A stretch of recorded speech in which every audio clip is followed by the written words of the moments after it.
What up, y'all? Texas Roots and Fruits. Don't forget to like, share, and subscribe. Got another video for you guys. It's been a while since I updated you guys on my asparagus bed, so I wanted to show you guys as my dog pees right there. But yeah, I just wanted to show you guys an update on this. It's been a long time, and as you can see, it is really grown out, and they're doing really well. The other bed we'll talk about in a second, but it's not as far along. But yeah, just check this out, guys. So this was one crown. Just one crown, and it freaking sprouts all of these. So I know there might be some confusion on, well, hey, this doesn't look like asparagus. Well, yeah, because it's kind of blurry, sorry. Yeah, it's because these essentially are the asparagus, but it's just that they start blooming out when you don't pick them. So, you know, picture this little one down here. They can grow like 6 inches in a span of like 12 hours or 24 hours or something like that. So they grow really fast. So essentially, if when this was smaller like this kind of almost looks familiar to asparagus tip, right? So this will keep flowering out. So if you just let these things grow, I mean, look at this one.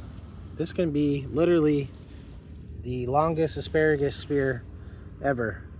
And we'll have to try them out next or the year after and see like if these long ones taste any better or taste, you know, worse than, you know, your typical standard like 12-inch spears.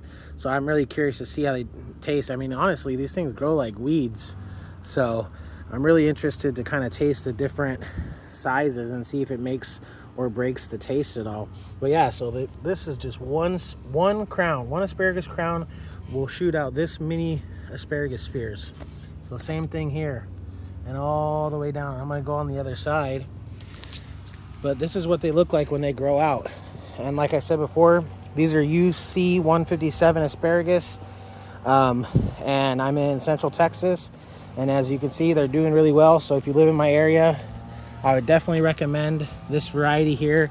These are out in the sun rises over here, sets over here, and these things are in sun all day. And sorry if you guys can hear the weed eater in the background. That's another neighbor. But yeah, I mean, so these are in the direct sun. I've had no issues with that. We'll go ahead and pick these weeds out really quick. I saw one the other day back here. I wanted to show you. Okay, so see these? These still look like asparagus. They're tall and they're a little skinny, but essentially that's what they look like before they start turning into all this. So that's what you want to do your first year. Like I said before, you just want it to grow out. You just want it to let it grow wild and really establish itself, establish its roots. Look at this one. This one's a really good size. I mean, it's probably the thickest of the size here. So, sorry, there's so much stuff. But so you can see the size of my finger to the bottom of this sphere. It's relatively good size. Still a little skinny, but as the years go by, those spheres will get thicker and thicker. So this is only the first year in the ground. They haven't even been in the ground a year. So next year, they're gonna come out even thicker. Here's a couple little surprises. If you guys have seen my short, I put mango cuttings in here just to experiment, see if they grow. And what do you know?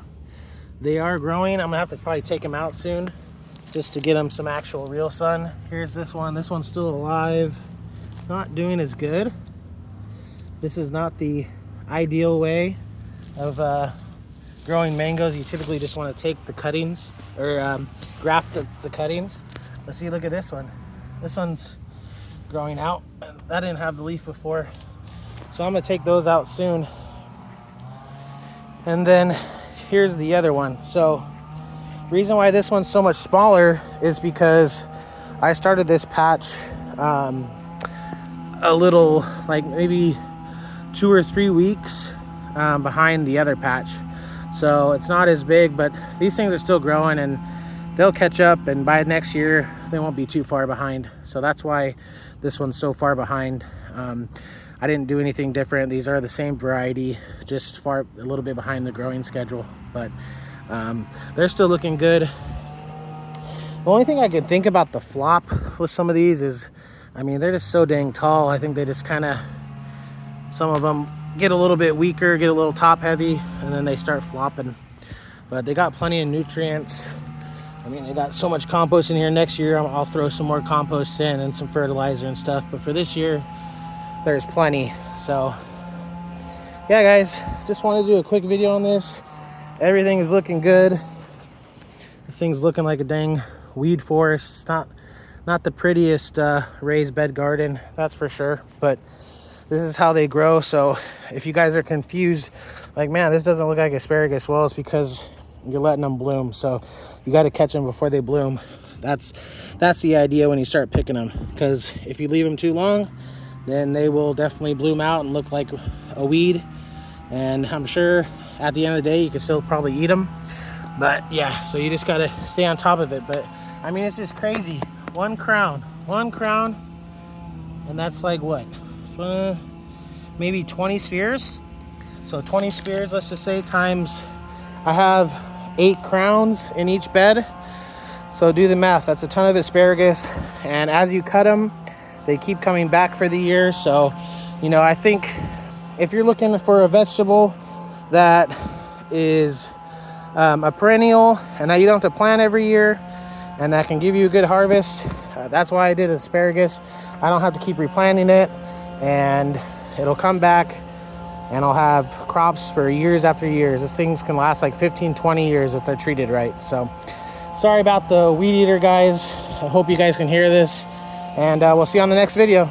Texas Roots and Fruits out.